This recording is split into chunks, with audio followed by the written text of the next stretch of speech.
Welcome to another quiet journey through the softly rustling pages of history. Tonight, you are invited to gently slip away from the noise of the present and wander, slowly and peacefully, into the world of the Victorian era.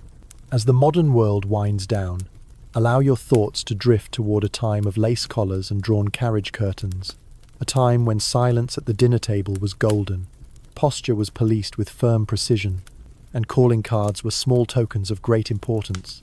The Victorian age, stretching from the 1830s to the turn of the 20th century, was an era shaped by rigid social structures, unspoken expectations, and the constant, quiet choreography of manners.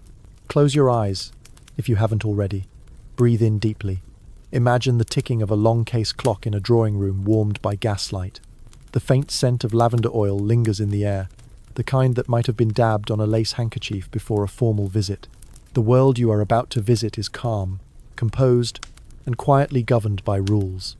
Let us begin, softly, with a glimpse into everyday life, how the Victorians rose with the sun, dressed with care, and moved through a world layered with etiquette like dust on a velvet curtain.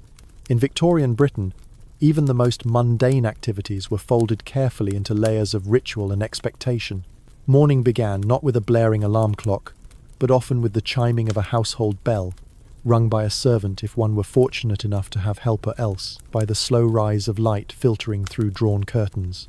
The day would begin early, especially for the working class, though even the wealthier households expected activity by 8 o'clock.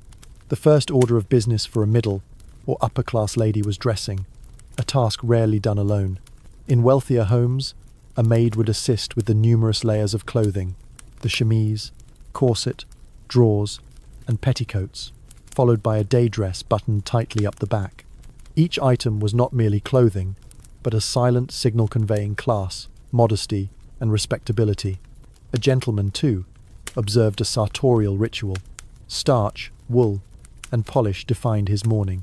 Starched collars were stiff with formality, boots shone until they reflected gaslight, and coats were cut precisely to emphasize propriety rather than ease. Breakfast was typically taken in silence, at least among the upper echelons of society. Conversation, if it occurred, was mild and minimal. The clinking of china and the soft spread of butter on toast formed the morning's principal sounds. For many women, breakfast was immediately followed by the organization of the household, managing servants, planning meals, or engaging in the delicate art of social correspondence. Writing letters was not simply communication, it was an act of social currency, written in careful hand with a steel-nibbed pen and composed using elaborate, indirect language. For the middle class, those aspiring ever upward, the day often centered around appearances. A visit to the dressmaker, a stroll in the park, or hosting a modest luncheon, each held quiet significance. One might meet a friend in Hyde Park, not for idle chatter, but to be seen behaving decorously in a fashionable bonnet. Leisure itself was shaped by social rule. Among the working classes, daily life looked rather different, yet social expectations still pressed closely. Domestic servants rose before dawn, laboring in cold kitchens or scrubbing floors before the household stirred. Factory workers, shopkeepers, and tradesmen adhered to long hours, returning home to crowded rooms, shared beds, and modest meals. And still, there was pride in neatness, respectability, and keeping up appearance 7 with limited means. Afternoons drifted slowly for those in the upper tiers. Tea was not merely a drink, but a ritual, taken with careful grace between 3 and 5 o'clock. A well-brewed pot, tiny sandwiches without crusts, and matching porcelain were considered marks of refinement. The seating arrangement in the parlour, the order of pouring, the topics of conversational were governed by invisible but powerful codes. For women, especially unmarried ones, the expectations were even more defined. To be out alone without a chaperone was often frowned upon. To speak too freely could cast a shadow on one's character. Yet beneath the gentility, many found quiet spaces of self-expression through embroidery, reading, and later in the century, through cautious social reform. Evening brought with it new obligations, dressing again, this time for dinner, or perhaps for a formal gathering. Conversations at such events were not spontaneous, but guided by a careful etiquette: whom to speak with first, how long to linger, and when to retreat. A misstep in social protocol, though rarely voiced aloud, could quietly close doors. And so, the day flowed bound by structure, softened by manners, and filled with small, exacting expectations. Even gestures had meaning. The way one bowed, the precise angle of a curtsy, the restrained smile offered to a passing acquaintance. As the gaslights flickered to life, and parlours filled with soft lamplight, the rules remained ever present, like wallpaper always there, subtly shaping behaviour. Even in slumber, a respectable household remained poised. Nightgowns were modest, the hearth dampened, and children were taught to sleep with hands folded neatly over their covers. From morning till night, the Victorians lived not merely in time, but within a framework of invisible lines drawn by class, gender, and the quiet pressure of social expectation. Now, let us step a little deeper into that world, beyond the daily routine, into the lives of those who shaped and navigated these rules. As we drift further into the Victorian world, the landscape becomes subtly populated by figures who lived not only under the weight of social rules, but also shaped theme either through quiet compliance or deliberate resistance. Tonight, we walk softly through the biographies of a few such individuals, whose lives, though not always dramatic, offer insight into the intricate web of Victorian etiquette. Let us begin with Isabella Beatoner, name that may not call forth grand portraits or stately homes, but whose quiet influence was immense. Born in 1836, Mrs. Beaton became a household name through her authorship of The Book of Household Management, a volume that was less a cookbook and more a domestic Bible. It instructed not just on puddings and roasts, but on the proper treatment of servants, the moral responsibilities of a lady, and the expected rituals of everyday living. In her world, order was a virtue, and every task from table setting to childcare was enmeshed in duty and discipline. Mrs. Beaton herself did not live long, passing away at the age of 28, but her writings lived on in the hands of countless women, each striving to uphold the Victorian ideal of the angel in the house. Her guidance offered comfort, yes, but also reinforced the silent expectations that weighed upon the shoulders of Victorian wives and mothers. Moving from the domestic sphere to the heights of monarchy, we encounter Queen Victoria herself, the figure from whom the entire age takes its name. Ascending the throne at just 18, Victoria would reign for more than 60 years, her image becoming a symbol of restraint, continuity, and solemn duty. But behind the dark dresses and stern portraits was a woman with her own contradictions. In her youth, Victoria defied her overbearing mother's restrictions, asserting herself with quiet confidence. Later, as a widow, she withdrew from public life for years, her prolonged mourning for Prince Albert becoming its own kind of social message.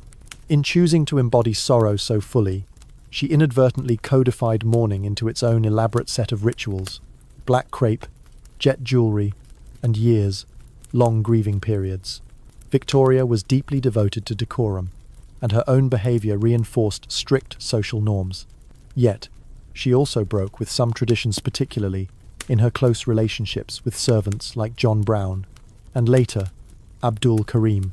These connections, controversial in their time, suggest that even the highest embodiment of Victorian values sometimes reached beyond the expected boundaries. And then there is Oscar Wilde, who flitted through Victorian society like a wisp of cologne-fragrant, ephemeral, and ultimately marked by tragedy. Wilde embraced the rituals of high society, but twisted them into something decadent and subversive. He dined with duchesses, lectured on the aesthetics of wallpaper, and laced his wit with barbs aimed at the very customs he appeared to honour. In his plays and essays, Wilde laid bare the contradictions of Victorian propriety, mocking the hypocrisy of marriage, the performance of politeness, and the hollowness of high society ritual. For a time, society adored him, but when his personal life transgressed what that same society was willing to tolerate, he was cast out with a swiftness that belied its own supposed grace. His fall from celebrated playwright to imprisoned outcast was not only the result of his actions, but a reflection of how tightly Victorian England clung to its rules. Those who shone too brightly, or bent too far, risked being extinguished entirely. Yet, it was not only the famous who shaped or challenged the social fabric. There were thousands of quiet resistors, governesses who read forbidden novels by candlelight, factory girls who laughed a little too loudly in the street, clergymen's wives who slipped coins to struggling parishioners despite their husbands' objections. Their names may be lost to time, but their lives whisper through diaries, ledgers, and the softened spines of well-used etiquette books. Each of these individuals, Mrs. Beeton, Queen Victoria, Oscar Wilde, and countless nameless others navigated the labyrinth of rules that defined their era. Some upheld them like sacred scripture, others wove through them with grace or defiance, but all, in their way, bore witness to the quiet tension between self and society, appearance and authenticity. As we move forward, let us now turn our gaze from people to places toward the objects and customs that, like breadcrumbs, reveal the path through Victorian domestic life. We step into parlours and pantries, examine calling cards and mourning brooches, and uncover the rituals hidden in the ordinary. If Victorian people lived within a tightly woven net of expectations, the threads of that net were often invisible, spun from habits, rituals, and a culture of subtlety. To live in the Victorian era was to move through a world rich in coded meanings, where objects and gestures spoke louder than words, and where the cultural landscape was quietly mysterious in its complexity. One such enigma was the calling card, a small, thick piece of paper that carried outsized social weight. These cards, engraved with delicate script and sometimes adorned with embossed corners, were not simply methods of introduction. They were instruments of social regulation. Imagine a drawing room quiet with anticipation. A silver tray rests on a small table near the door. Upon it, a stack of freshly received cards, each bearing the name of a visitor. A corner folded ever so slightly might indicate a personal visit. A card delivered by hand spoke volumes more than one sent via servant. If you received a card, but did not return the gesture within a set time, usually no more than a week, it was understood that the relationship was gently closed. And so, friendships, courtships, and rivalries moved not through spoken confrontation, but through the rustle of stiff paper and the soft click of a visiting case. For those new to society, or unfamiliar with the codes, an entire genre of etiquette manuals existed, often hundreds of pages long, teaching the precise rules of who to call on, when, how, and with what exact form of address. The rules extended, too, into Mourninga realm, where grief was not only felt but performed. The Victorians developed an elaborate culture around death and remembrance, transforming it into a near-sacred ritual. Mourning jewellery, particularly, carried layers of meaning. Lockets containing a single curl of hair, brooches made from woven strands. Jet shiny and black like a crow's wing was the favoured stone, as it reflected no light. To wear it was to signal loss with grace. These objects, though deeply personal, also adhered to social expectation.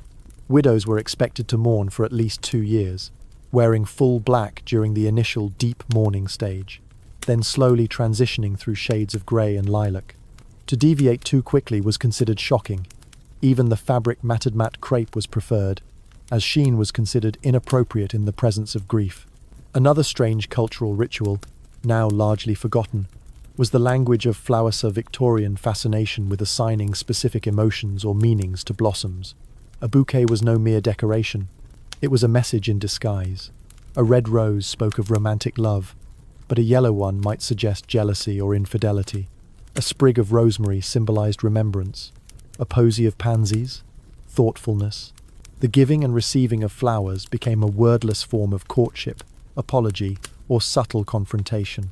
Some households kept dictionaries of floral meanings, referring to them as carefully as a modern traveller consults a phrasebook. To send the wrong bloom intentionally, or otherwise, could spark gossip, confusion, or the slow unravelling of a social connection. Even architecture participated in the coded world of the Victorians. The design of a home reflected not just wealth, but values. The parlour, for instance, was a space of calculated display. It was often the first room seen by guests, and was curated like a gallery of virtue, a piano to suggest refinement, watercolours to imply gentle taste, family portraits that conveyed respectability and lineage, bookshelves lined not with what one read necessarily, but what one wanted others to believe they read. More private spaces, the scullery, the pantry, the nursery operated under different rules, though they too were deeply cultural. Kitchens, for example, were not commonly visited by guests, yet were where vast amounts of social labour occurred. Recipe books of the era combined culinary instruction with moral guidance, suggesting that managing a household well was akin to practicing a quiet form of virtue. Then there were spiritualist practices, a more mysterious undercurrent. The Victorian era witnessed a fascination with seances, ghost photography, and table rapping. Though often dismissed by modern sensibilities, these practices held deep cultural significance. For some, they were genuine attempts to make sense of grief. For others, curious diversions at the edges of polite society. Even Queen Victoria herself was known to consult mediums in her mourning years, seeking connection with her lost Prince Albert. These rituals and objects, so peculiar to modern eyes, shaped the emotional and cultural texture of Victorian life. They served as both anchors and veil-steering people to tradition, while allowing them to navigate their feelings in socially acceptable ways. And through them, we glimpse a society that found meaning not in open expression, but in the quiet symbolism of form and gesture. Now, as we leave behind these delicate relics of feeling and form, let us shift our gaze outward beyond parlours and mourning jewellery toward the broader social world. A world of classes, contrasts, and the great unspoken distance between the lives of the elite and the daily toil of the many. As we stroll further through the subdued hallways of Victorian life, the world opens up wider, though not more evenly, for behind the lace-curtained windows and polished boots lay a society of deep contrasts, structured like a grand staircase with carefully guarded landings. To live in Victorian England was to live in a world where class shaped every breath, every meal, and every glance exchanged on the street. At the top of this social structure sat the landed gentry and aristocracy, whose lives, to the outside eye, appeared effortless. Country estates spanned thousands of acres, and townhouses in London buzzed with glittering dinners and soirees. But this elegance was not without its own burdens, chief among them the pressure to uphold appearances. Every aspect of life, from the arrangement of silverware to the order of evening callers, was a performance of cultivated status. These elite households ran on a silent labour force, the servant class, whose lives were entirely intertwined with their employers, yet profoundly separate. A well-staffed home might include a butler, a housekeeper, footman, chambermaids, a cook, scullery maids, and coachmen. The servants moved through the back staircases and spoke in hushed tones, their presence felt but rarely acknowledged in public. Life for a domestic servant was regulated with near-military precision. Wake before the sun, light the grates, prepare the fires, lay out clothes, serve meals, clear, clean, and polish in a loop that rarely paused. And yet, many servants took pride in their roles. The gleam of a well-swept hallway or the shine of silver cutlery was its own quiet achievement. For the young women especially, domestic service offered a rare path toward a stable income, and occasionally, upward mobility. Meanwhile, the middle classes, often overlooked in the more glamorous accounts of the age, were rapidly expanding. Shopkeepers, clerks, schoolmasters, and the wives who ran their homes with fervent dignity made up this tier. Their homes might lack grand staircases, but they strove with great energy to replicate the manners and routines of the class above them. It was within these modest parlours and dining rooms that etiquette books found their most eager audience. Evenings were spent reading sermons, practicing piano, and ensuring that daughters were trained in both virtue and needlework. Tea was poured with care. Children were expected to bow and curtsy. Cleanliness was next to godliness. And in this, as in many things, the performance mattered as much as the reality. Beneath this striving tier was the working class abroad category, encompassing mill workers, miners, dockers, seamstresses, street vendors, and labourers. Their days were filled with toil, often dangerous and exhausting. Yet even here, social rules persisted, rules of modesty, of mutual aid, of hard-earned respect. A coal miner's wife might scrub her doorstep each morning, not for hygiene alone, but to signal self-respect. A seamstress might wear a fresh apron to church, even if her fingers were raw with thread. These small acts were declarations of dignity in a world that too often overlooked them. Education, too, reflected the class divide. For the upper classes, tutors and governesses taught Latin, French, music, and deportment. Middle-class children might attend grammar schools or private academies, while working-class children were often sent to work by the age of 10, their formal schooling brief, if it occurred at all. The 1870 Education Act began to shift this landscape, but change moved slowly. Yet, the lines between classes were not entirely static.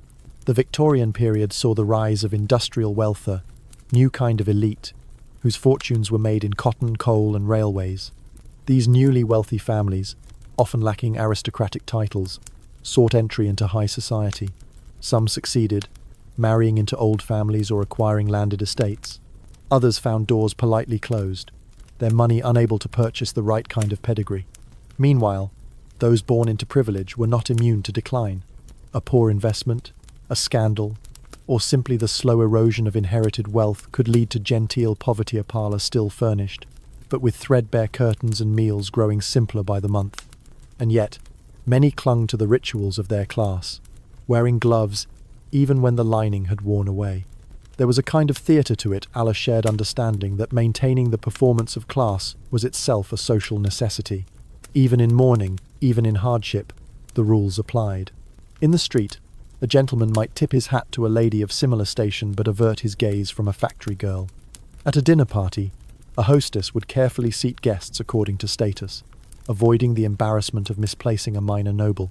In the church, pews, placement and dress marked one's position as surely as a title.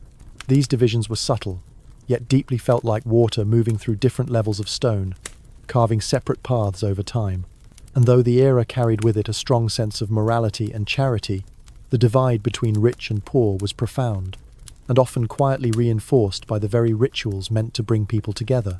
Let us now leave behind these contrasting lives, unified only by a common atmosphere of formality, and turn instead to the domain of love and courtship, where rules did not vanish but multiplied.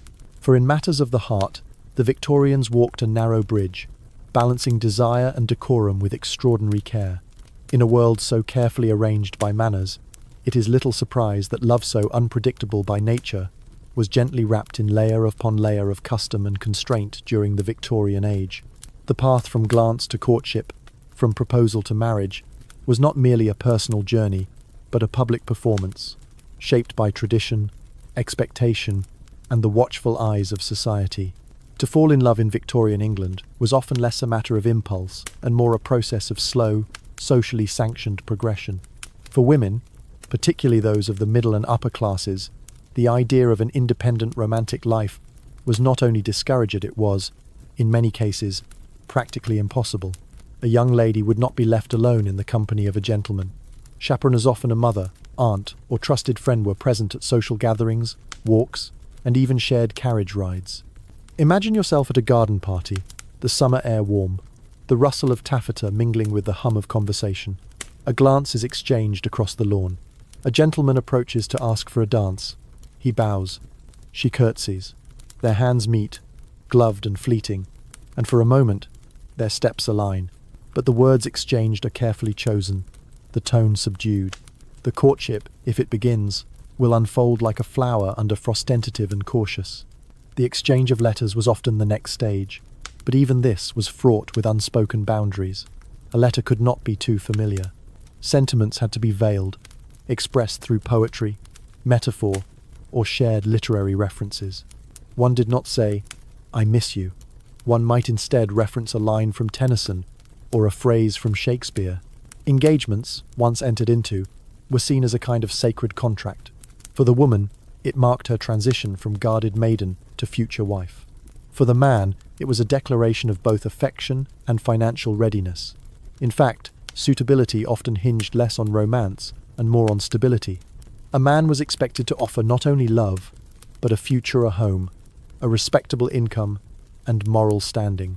Marriage was often described not in terms of passion, but in those of companionship, virtue, and responsibility.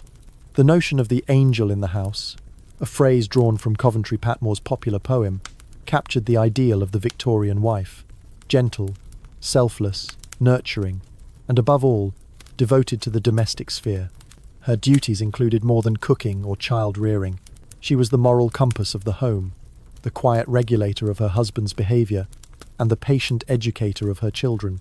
Her demeanour was to be modest, her dress conservative, her opinions carefully measured, shared, if at all, in private.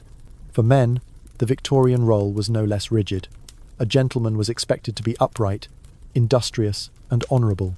He worked in the public realm, whether in business, law, the military, or the clergyman brought home the fruits of his labour. Displays of strong emotion were discouraged, even within the family. Fatherly affection was often demonstrated through provision, not warmth. And yet, within these defined roles, human connection found its way. Letters reveal tenderness. Diaries preserve moments of quiet laughter. Portraits depict hands nearly touching. Marriages, while often arranged with an eye towards social standing, could and did grow into deep companionships. Queen Victoria's devotion to Prince Albert is a poignant example. Her grief after his death was profound, enduring for decades, a testament to a bond that exceeded mere duty. But not all experiences of love and marriage were so tender. For many women, especially those without wealth or title, marriage was not a choice but a necessity. A woman's financial survival was often tied directly to securing a husband. Once married, her legal identity was, for much of the century, subsumed by her husband's a concept known as coverture. She could not own property, sign contracts, or retain custody of her children in case of separation. Divorce, though technically possible after the 1857 Matrimonial Causes Act, carried a heavy social penalty, particularly for women. A man could seek divorce on grounds of infidelity alone. A woman, however, had to prove not only adultery but also cruelty, desertion, or another severe offence. The proceedings were public, often humiliating, and rare. Those who lived outside these norms, unmarried women, same-sex couples, or those who pursued relationships across class lines, navigated a world where discretion was not only wise but vital. Their stories, though less frequently told, echo in the gaps between records, in poems never published, in coded diary entries, and in portraits whose meanings remain ambiguous.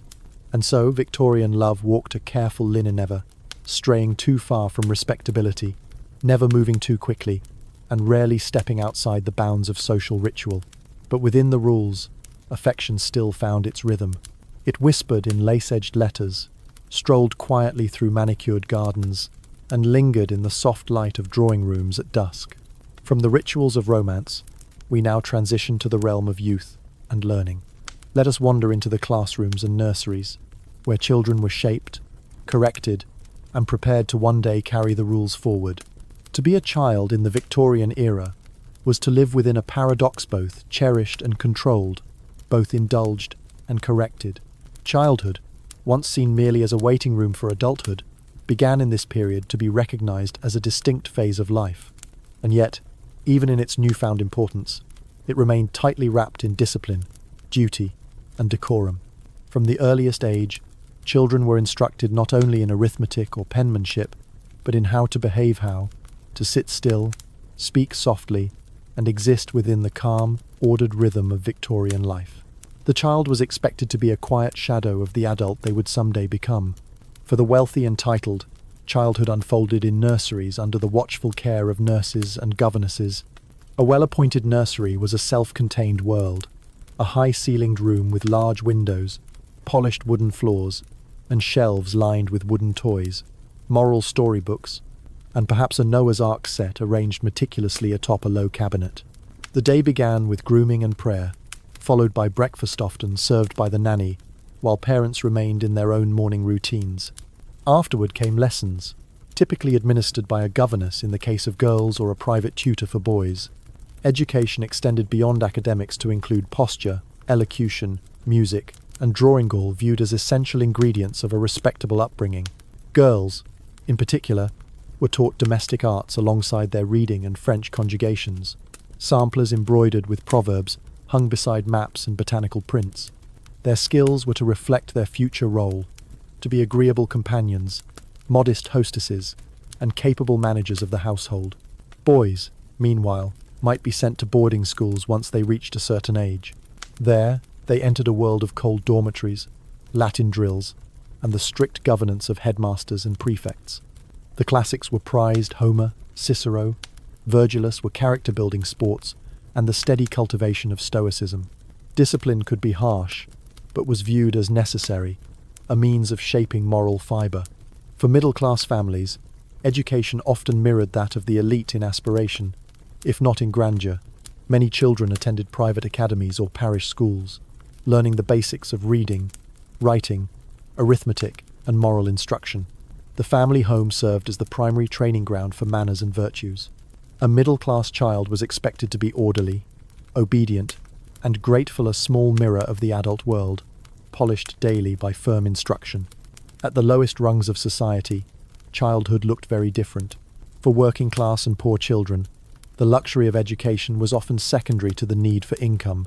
Boys might begin work in factories, mines, or as chimney sweeps before reaching 10. Girls might sew, clean, or care for siblings while their parents laboured. Their childhoods were frequently brief, their days long, and their lives filled with responsibilities far beyond their years. Still, Victorian reformers pushed for change. The Factory Acts, beginning in the 1830s, gradually limited child labour. The Elementary Education Act of 1870 marked a turning point, laying the groundwork for compulsory education for children aged 5 to 13. Though not universally enforced at first, it introduced the idea that literacy and numeracy were rights, not privileges. Even in crowded classrooms with bare walls and hard benches, learning became a gateway, however narrow, to greater opportunity. Children scribbled letters on slates, recited moral verses aloud, and copied lessons from blackboards under the eye of sometimes stern, sometimes nurturing schoolteachers. In all levels of society, discipline was a cornerstone of upbringing. The phrase, "children should be seen and not heard," was not a suggestion but a guiding principle.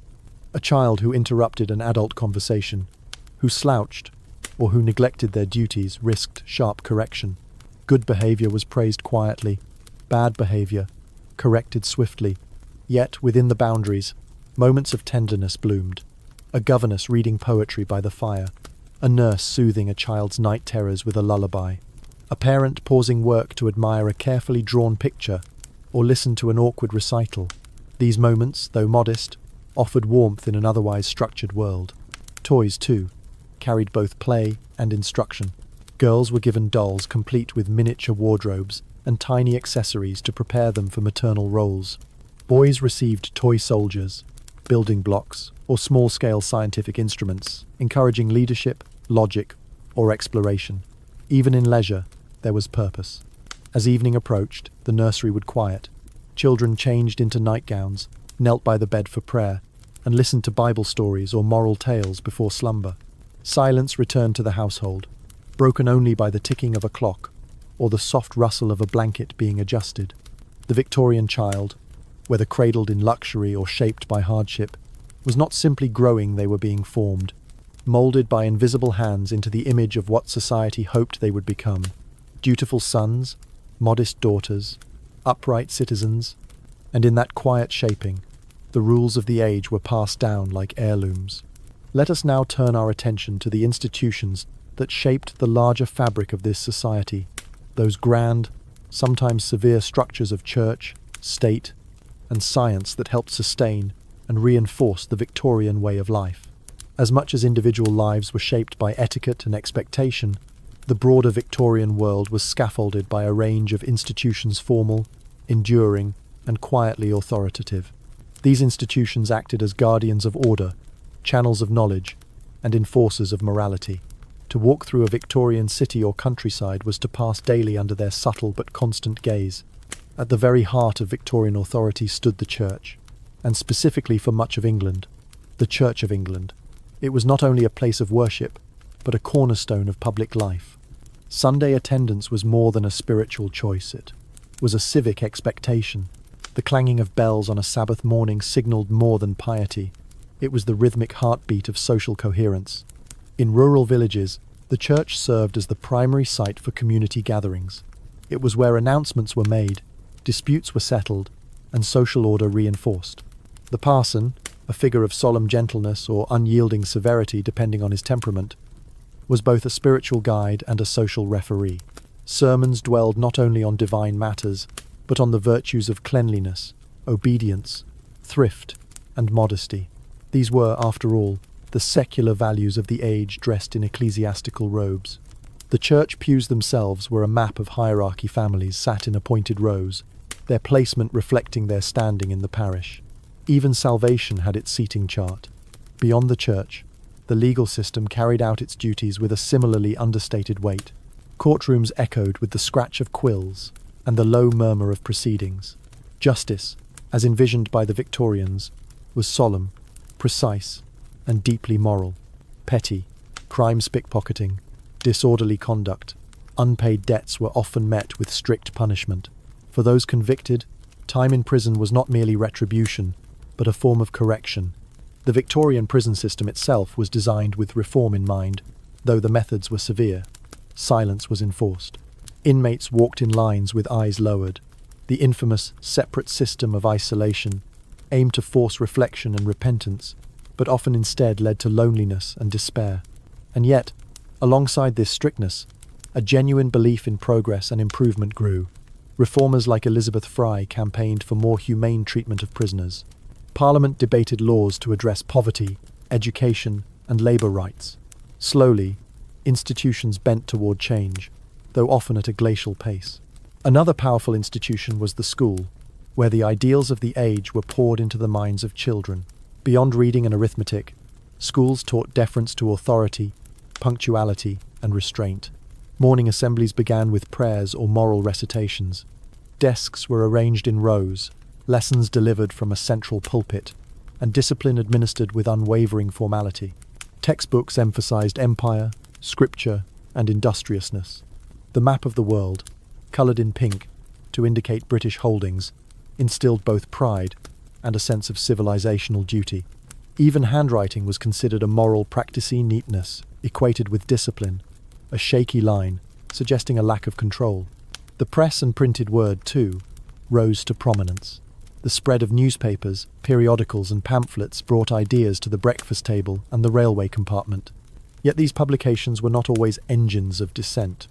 Many reinforced Victorian values, offering sermons in serial form, etiquette columns, and household advice.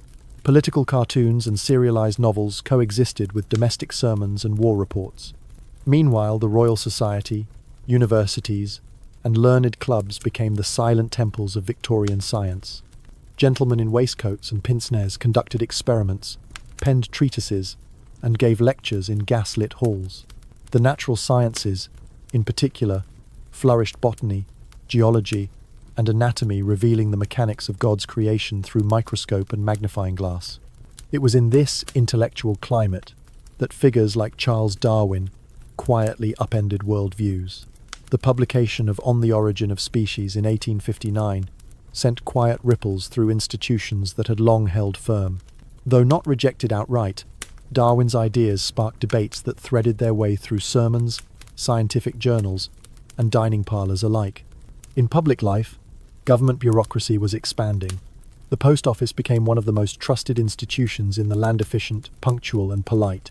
Civil servants maintained census records, tax ledgers, and public health reports, embodying the ideal of quiet, capable administration. And in the shadows of these institutions stood the charitable societies, organizations run largely by middle and upper-class women, distributing aid and moral instruction to the poor. These societies were born of genuine compassion, yet they also reinforced hierarchies. A loaf of bread or a warm coat often came bundled with a sermon on temperance or virtue. Thus, Victorian institutions, church, law, school, press, science, and charity were not oppressive in the overt sense, but in their gentle pervasiveness. They shaped lives not through force, but through expectation. They whispered rather than shouted, and in doing so rooted themselves more deeply into the everyday rhythms of Victorian existence. As we leave these stone buildings and sombre offices, we now approach the final moments of our journey where rules, rituals, and social masks give way to personal legacy. Let us take one last quiet look at how the Victorians ended their days, were remembered by others, and slowly faded into history's twilight. Even the final chapter of life's quiet close was carefully attended to in the Victorian era. In death, as in life, ritual reigned. It was not just an end, but a passage to be managed with dignity, symbolism, and silence. For many Victorians, the way one departed spoke just as loudly as how one had lived. A death in the home began with the drawing of curtains. Clocks were stopped at the moment of passing. Mirrors were covered with dark cloth to prevent the soul from becoming trapped in its reflection. The body was prepared with reverence, laid out in a darkened room, often the front parlour, where mourners would come quietly, hands gloved, eyes lowered. Funerals, like weddings and teas, were formal occasions, with dress codes and procedures varying by class.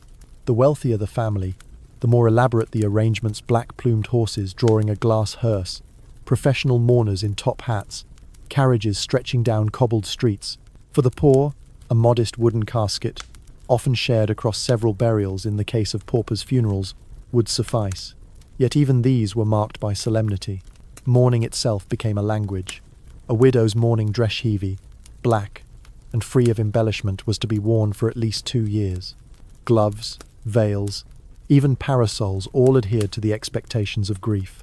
Queen Victoria's own mourning for Prince Albert set the tone for the nation. Her decades, long sorrow became the template for respectable bereavement. But beyond the fabrics and formalities lay the quiet work of remembering. Portraits in oval lockets, pressed flowers from funeral wreaths, and locks of hair woven into rings or framed under glass. Mourning jewellery, deeply personal and discreet, became a way to carry a loved one forward, bound in jet, gold, and enamel.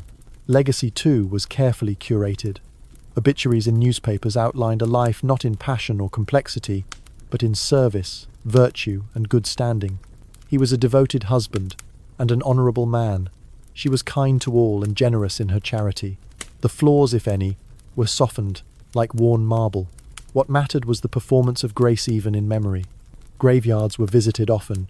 Some families kept picnic traditions near burial plots, especially on anniversaries. Cemeteries like Highgate in London grew into vast cities of the dead, filled with Gothic headstones, angels in repose, and ivy winding through iron railings. These places became extensions of the Victorian household, orderly, silent, and tended with care. For the most prominent, statues, plaques, and publications preserved their image. For the many more, remembrance was passed down through family stories, faded photographs, and names inscribed on memorial cards tucked into Bibles. A quiet continuity, never demanding attention but persisting all the same.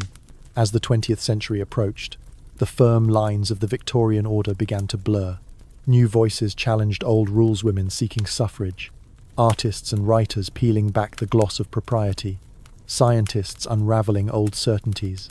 The great Queen herself passed in 1901, marking not just the end of a reign, but the beginning of a slow transformation in how society viewed tradition, class, and identity. And yet, so much remained. Even now, traces of Victorian etiquette linger in our language, our table manners, our formalities. We still send cards of thanks and sympathy. We still value punctuality, modesty, and restraint, echoes of a time when such things were cornerstones of social life. The Victorians lived not loudly, but carefully. Their world was one of quiet expression, polished surfaces, and deep currents beneath.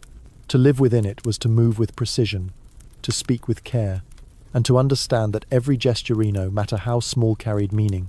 Now, as your thoughts drift gently away from gaslit parlours and chaperoned dances, let yourself settle into the comfort of the present.